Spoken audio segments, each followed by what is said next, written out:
வணக்கம்.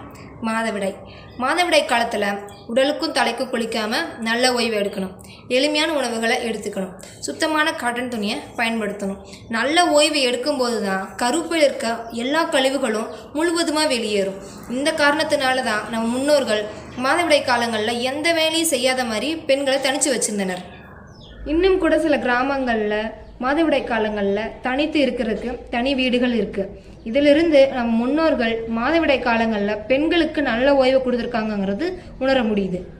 எளிமையான உணவு எடுத்துக்கும் போது ஜீரணத்துக்கு பயன்படுற ஆற்றலிருந்து சிறிதளவும், நல்ல ஓய்வு கொடுக்கும்போது இயல்பு இயக்கத்துக்கு பயன்படுற ஆற்றலிருந்து சிறிதளவும் கிடைக்கும்போது கழிவு நீக்கம் நல்லா நடைபெறும்.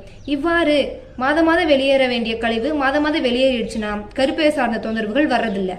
இதுக்கு மாறாக செயல்படும் போது தான் உடல் அந்த கழிவுகளை வெளியேற்ற முடியாமல் வேற தொந்தரவுகளை உருவெடுக்குது. இன்றைய சூழலில் அப்படியான பழைய வாழ்க்கைக்கு திரும்ப வேண்டியதில்லை. வீட்டில் இருக்க சக மனிதர்கள் பெண்களோட மாதவிடாய் காலங்களை புரிஞ்சுக்கிட்டு அவங்களுக்கு தகுந்த ஓய்வை ஏற்படுத்தி கொடுக்கணும். எளிமையான உணவுகள் எடுத்துக்கணும். உடலுக்கும் தலைக்கு குளிக்காம மாதவிடாயை முடிக்கணும். சுத்தமான காட்டன் துணியை பயன்படுத்தணும். பெண்மையை போற்றுவோம். நன்றி.